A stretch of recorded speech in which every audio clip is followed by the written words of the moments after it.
En CST secondaire 4, on utilise la fonction exponentielle. On doit être capable de la maîtriser sous ces deux formules que j'appelle formules magiques. Et l'objectif, souvent dans les exercices, c'est de trouver la règle, de ceci avec un graphique, avec une table de valeurs ou bien un texte. Donc, il y a deux principales formes de formules. Alors, je voulais déjà les présenter à l'autre page. Il y a ces deux-là. La première catégorie, si je peux les séparer en catégories, c'est les exercices qui concernent les bactéries, les virus. Donc, ici, on a Y est égal à BCX. Moi, je préfère utiliser ces lettres-là que A, BX. Pourquoi? C'est que la lettre B, souvent, on l'utilise pour la valeur initiale dans plusieurs formules magiques. Alors, je me suis dit, c'est aussi bien de garder la lettre B. Alors, la lettre B, c'est l'endroit où ça coupe l'axe des Y. Alors, ça, c'est souvent très visible à l'œil nu quand on a un graphique sous les yeux, ou bien dans une table de valeurs, c'est la valeur au rang 0. Alors, on veut savoir, et ça, c'est souvent nommé dans les textes aussi. Alors, c'est assez simple à repérer. Le facteur multiplicatif, c'est par exemple, les bactéries se multiplient par combien? Alors, est-ce qu'ils se multiplient par 2 à toutes les heures? Est-ce qu'ils se multiplient par 3 à toutes les heures? Alors, c'est la valeur de C, c'est le facteur de multiplication. Et le X, dans presque tous les exercices, X représente du temps. Alors, il faut juste être vigilant. Est-ce que ce sont des minutes, des heures, des secondes? Alors, il faut juste être vigilant un petit peu à ce niveau-là. Et il y a la deuxième catégorie d'exercices qu'on va faire en secondaire 5 un peu plus de façon approfondie. Alors, en secondaire 4, on travaille avec la règle de façon un peu sommaire. Donc ici, c'est la même formule. Alors, c'est le B qu'il y a ici, c'est le même qu'il y a là. Vous voyez? Et la lettre C qu'il y a ici, ben, c'est la parenthèse. Alors, la parenthèse qu'il y a là et la lettre C, c'est la même chose. Sauf que si jamais on a un exercice qui parle de population, que ça augmente d'un certain pourcentage, une dette avec un certain pourcentage d'intérêt, ensuite de ça, de l'argent, donc tu as fait un placement à la banque avec un certain pourcentage d'intérêt. Alors, dès que tu vois un pourcentage dans un exercice, ben, c'est quasiment assuré que tu as une fonction exponentielle. Alors ici, le B, c'est encore une fois la valeur initiale, c'est l'endroit où ça coupe ici. Et ensuite de ça, le pourcentage, ben, c'est soit un plus, soit un moins. Okay? Alors ici, vous voyez, il est écrit plus ou moins. Alors, si jamais ta dette va baisser, ben, ça va être un moins.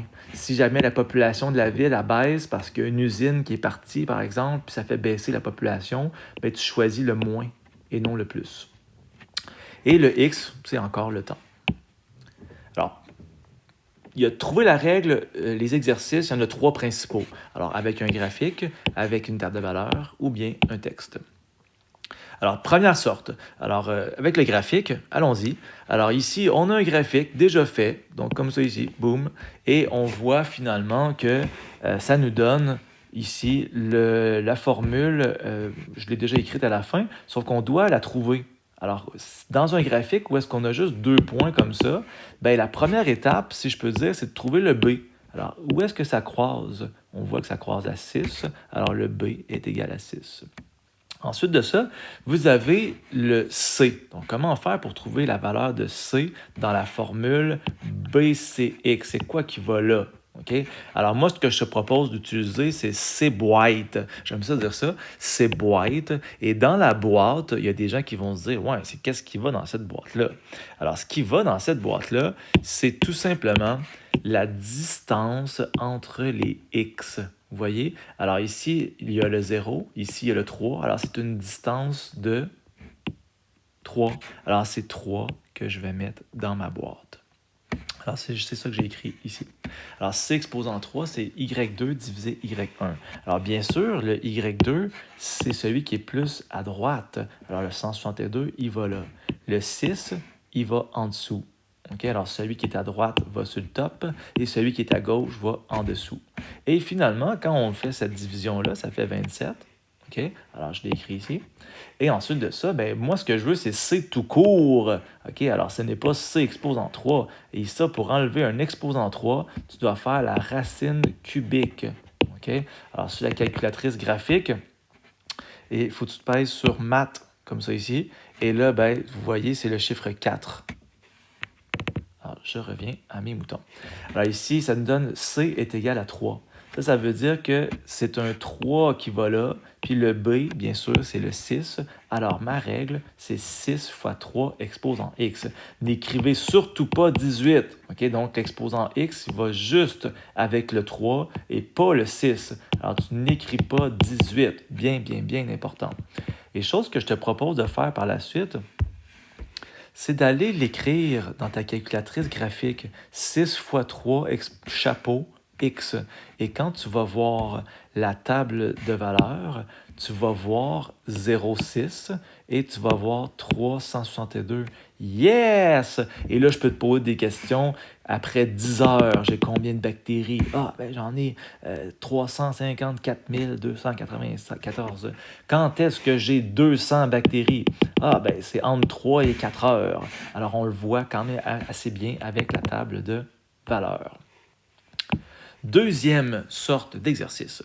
Alors, celui-là, je vais le faire un peu plus avec vous. Alors, ici, on regarde. Le B, on ne le voit pas. Vous voyez, il n'est pas visible. C'est la valeur au rang 0.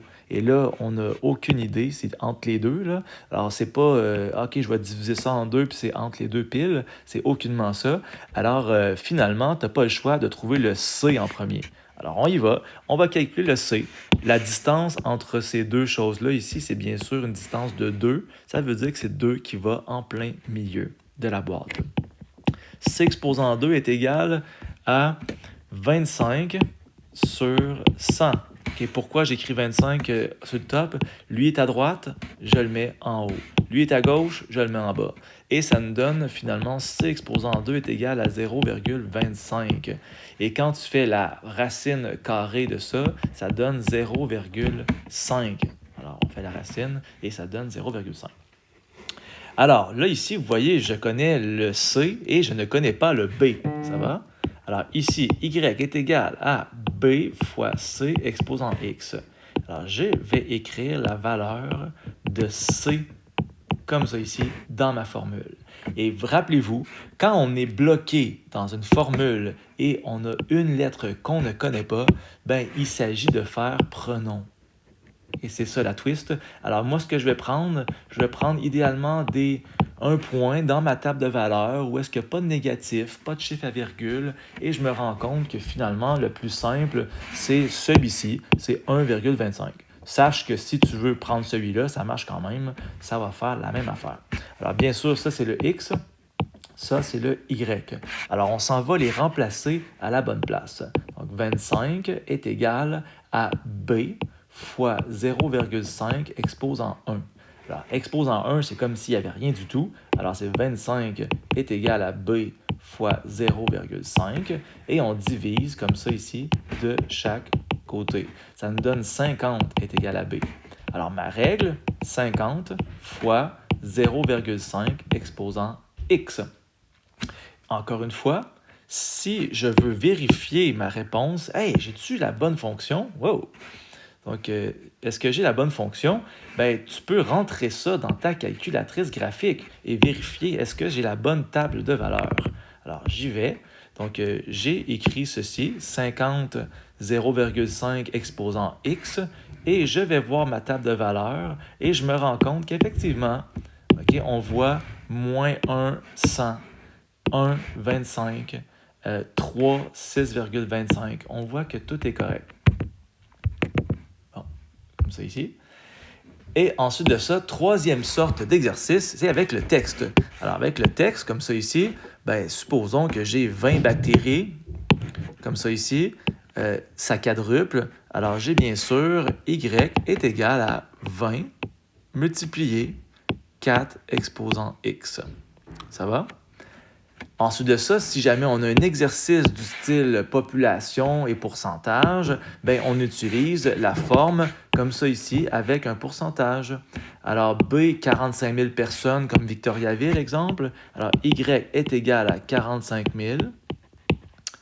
La population augmente de 3%, supposons. Alors 3%, il faut l'écrire en nombre à virgule. Alors 0,03. Alors, on écrit 1 plus 0,03 exposant x. Et on écrit ça dans notre calculatrice graphique, soit ça, pour finalement vérifier notre formule, si ça marche, et on peut répondre à de nombreuses questions. Les questions que je peux vous poser, il y en a deux sortes en fait. Alors, ça peut être par exemple ici de dire « Hey, f de 10, ça vaut combien? » Des élèves qui bloquent souvent par rapport à ça. Alors, si tu veux savoir le y, donc je connais le x, ça ici c'est un x qui va là d'habitude. Okay? Alors, dans ma fonction f, comme ça ici, je vais aller remplacer le x par 10, ce qui va me donner, donc f de 10 est égal à 6 fois 3 exposant 10. Pour le g, lui, par exemple, g de moins 2, on voit que le g, c'est de moins 2 ici, alors c'est comme ça. On écrit 50 multiplié 0,5 exposant, et quand il y a un négatif, c'est toujours pertinent de mettre ça entre parenthèses. Comme ça ici, si je le fais l'exemple, comme ça ici, donc 50 fois 0,5 entre parenthèses, chapeau, j'ouvre la parenthèse, moins 2, comme ça ici, et ça va me donner 200. Donc 200, c'est ma réponse ici pour le G de moins 2. Et je peux aussi aller vérifier simplement dans ma table de valeurs. Donc vis-à-vis moins 2, comme ça ici, c'est quoi le chiffre qu'il y a là? Et on voit bien que c'est 200. L'autre type de question, c'est par exemple trouver le X quand, par exemple, j'ai 100 bactéries avec cette formule-là ici. Alors, quand est-ce que j'ai 100 bactéries? Bien, les deux façons en secondaire 4 CST, c'est d'aller consulter la table de valeurs ou bien le graphique.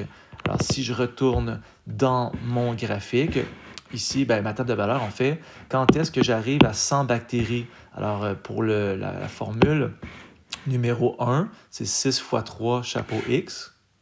Alors, si j'y vais, quand est-ce que j'ai 100? On voit que c'est entre le 2 et le 3. Alors, c'est peut-être pas pile entre 2 et 3. Il faudrait que j'aille voir le graphique, comme ça ici, et on voit finalement que je dois aller zoomer, okay? Donc beaucoup plus haut pour savoir finalement quand est-ce que ça s'en va à 100. Okay? Comme ça ici. Alors, c'est vraiment pas un gros chiffre, là. Alors, il faut modifier la fenêtre pour avoir une bonne idée de la bonne réponse exacte. Est-ce que c'est 2,1, 2,5? C'est un petit peu plus difficile à savoir. Dernier truc, aspect, donc je vous invite des fois à aller utiliser Desmos. Alors on peut voir que finalement, une fonction exponentielle, le b, lorsque je le change, on voit que ça change ma valeur initiale. Okay? Alors b est égal à 5, on voit que ça coupe à 5, tandis que si le b est égal à 2, ça coupe à 2. Ensuite de ça, le facteur multiplicatif, on peut voir que plus qu'il augmente, on voit que finalement, ça grimpe de plus en plus vite. Et si jamais le C est un nombre entre 0 et 1, on se rend compte que ça baisse. Donc, comme un virus, par exemple, on espère que ça va baisser. Alors, on espère que le facteur multiplicatif soit en bas de 1 pour que la maladie puisse finalement... Donc, que la maladie puisse s'exaspérer, puis s'anéantir.